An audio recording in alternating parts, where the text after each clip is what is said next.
Oke sob, balik lagi nih sama gue nih sob di video tutorial kali ini.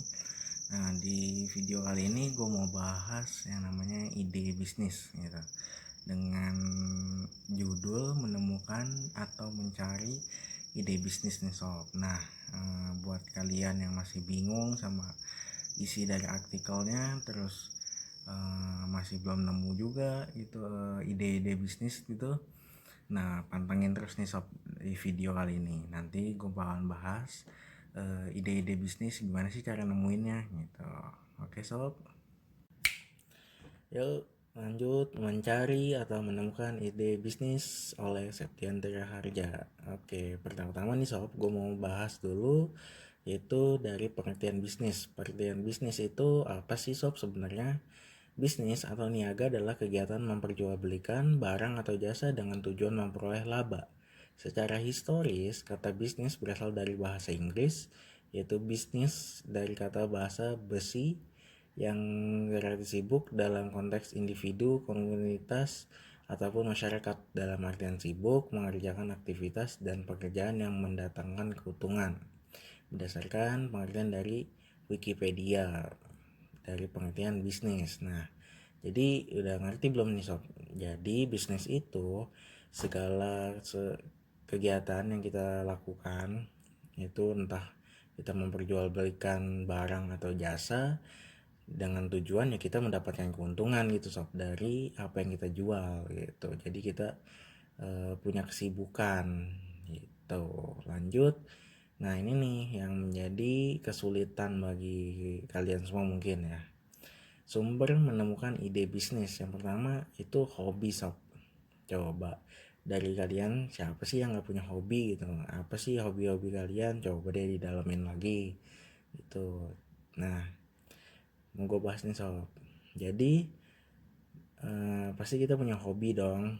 Nah hobi itu segala sesuatu yang kita sukai. Jadi sebuah ide bisnis bisa jadi sebuah ide bisnis loh sob, sebab selain kita dapat menghibur diri dengan melakukan hobi kita sendiri, hobi yang dijadikan ide bisnis juga dapat menghasilkan keuntungan. Seperti contohnya nih, ada tetangga gua nih sob, doi hobi banget sama pelihara burung lovebird.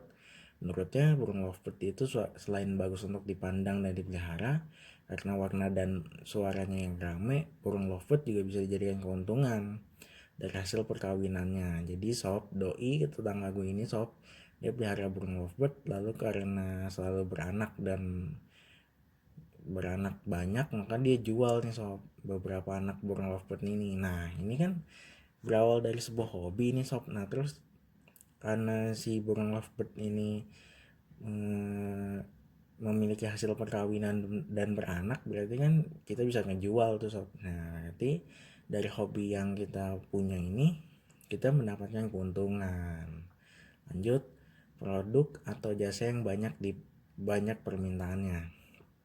Nah produk atau jasa yang banyak permintaannya ini sob bisa kalian jadikan sebuah ide bisnis baru nih sob, sebab para masyarakat atau konsumen pasti akan melakukan permintaan pada produk atau jasa yang kalian sediakan nih. Karena sedikitnya penyediaan, maka kalian bisa masuk sebagai produsen yang mengolah permintaan itu menjadi sebuah ide bisnis sob. Seperti contohnya biasanya para lelaki terkadang kesulitan untuk mendapatkan waktu untuk melakukan pangkas rambut ke barbershop atau ke tukang cukur Asgar asli Garut. Maka dari itu nih sob, kalian bisa jadikan itu sebagai ide bisnis baru dengan menawarkan jasa pangkas rambut pelayanan di rumah sob. Coba tuh, kalau kalian ngerasa produk atau jasa yang pengen kalian gunain tapi masih sedikit yang menawarkan produk atau jasanya itu, nah itu bisa jadi suatu ide bisnis juga tuh sob yang kalian buat gitu. Selanjutnya, sesuatu yang sedang tren atau viral. Nah kalau yang ini sob bisa banget untuk kalian mencari sesuatu yang baru yang sedang tren atau viral untuk kalian jadikan ini sebagai ide bisnis nih sob. Seperti contoh waktu itu sedang viral es kepal Milo. Coba tuh siapa yang nggak tahu sih es kepal viral Milo itu. Nah kan banyak banget tuh yang bikin es kepal itu, sampai-sampai pedagangnya pun banyak tuh sob. Nah itu bisa jadi ide bisnis banget, dan sekarang lagi viral, lagi tren kopi dalgona gitu. Itu bisa jadiin kalian ide bisnis dengan sistem PO sob, pre-order gitu. Selanjutnya, tawarkan sesuatu yang baru dan out of the box. Nah, sesuatu yang baru pastinya akan menarik perhatian dari masyarakat kebanyakan sob, karena adanya rasa penasaran, maka mereka mulai mencoba dan akhirnya mereka coba, dan ketika sudah merasa cocok, maka mereka akan mempromosikan ke orang lain buat coba karena adanya rasa penasaran itu sob. Nah, jika kalian udah ngerasa bosen sama temuan sama ide-ide bisnis sama apa yang udah ditawarin itu aja, coba deh bikin sesuatu yang baru gitu. Selanjutnya, masalah yang sering terjadi pada orang lain. Terkadang kita punya tetangga yang mempunyai permasalahan yang sering kali terjadi oleh, karena itu kita sebagai tetangga yang baik, kita dapat membantunya. Bisa jadi itu dengan kita membantu tetangga kita untuk memecahkan masalah, kita bisa jadikan itu ide bisnis tuh sob. Seperti contohnya nih sob, ada tetangga yang selalu kehabisan pulsa listrik dan pulsa handphonenya. Maka dari itu kita bisa jadikan sebagai ide bisnis dengan membuka konter pulsa yang melayani pembelian voucher, listrik, dan handphone dan pembayaran lainnya. Terlebih lagi, lokasi rumah kalian jauh dari minimarket. Itu bisa menjadi bisnis yang membantu para tetangga kalian dan mendapatkan keuntungan. Itu sob. Jadi masalah-masalah yang sering terjadi sama tetangga ataupun saudara terdekat kalian itu bisa jadikan itu ide bisnis sob gitu. Selanjutnya, masalah pribadi. Ya pasti dong kita punya masalah pribadi, masa ya kita nggak punya.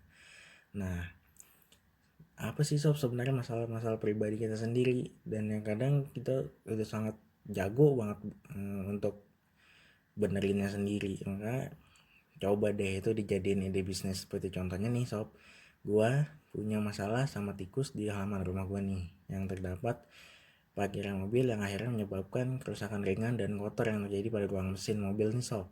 Sampai pada akhirnya gue udah mahir sob kalau bersihin ruang mesin dan bersihin beberapa kerusakan akibat tikus sob. Jadi itu bisa gue jadikan bisnis cuci dan reparasi mesin tuh. Nah itu, kalau kita punya masalah sama sesuatu yang kita hadapi, terus kita udah jago dalam mengatasinya, itu bisa banget tuh kita jadiin ide bisnis gitu. Selanjutnya, kiat pemasaran.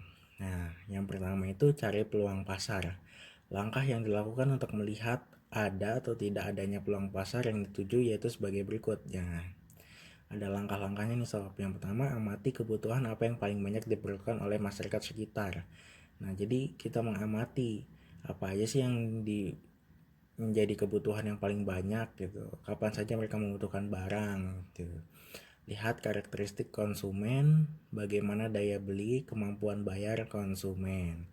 Lihat ada pesaing atau tidak. Itu. Selanjutnya, nomor 2, tempat yang tepat. Cari tempat memasarkan barang yang cocok. Ya jelas dong. Kalau misalnya lu nih sob mau masarin eh, kopi dalgona nih misalnya nih, ya lu jangan deket sama kafe gitu. Itu nggak cocok dong gitu. Yang selanjutnya, nomor 3, banyaknya barang yang dibutuhkan. Ya jelas dong, harus di list juga nih banyak barang yang dibutuhkan gitu. Tentukan target apa yang hendak kita capai. Oh ini pasti, karena kita mempunyai tujuan, pasti harus memenuhi target gitu. Selanjutnya, fungsi-fungsi pemasaran bagi usaha baru. Beberapa kegiatan dalam lingkup pemasaran, yakni yang pertama, pembelian, memberi barang yang akan kita jual kembali, penyimpanan, penggudangan, sortir dan pengemasan, dan selanjutnya penjualan. Oke, dan udah sob, terima kasih sob. Oke sob, tadi udah gue jelasin gimana cara kita menemukan ide bisnis. Semoga dengan pemahaman dari artikel terus video yang gue sampein ini bisa bermanfaat buat kalian, dan semoga kalian jadi lebih paham lagi gimana caranya menemukan ide bisnis. Semoga bermanfaat. See you. Bye, terima kasih.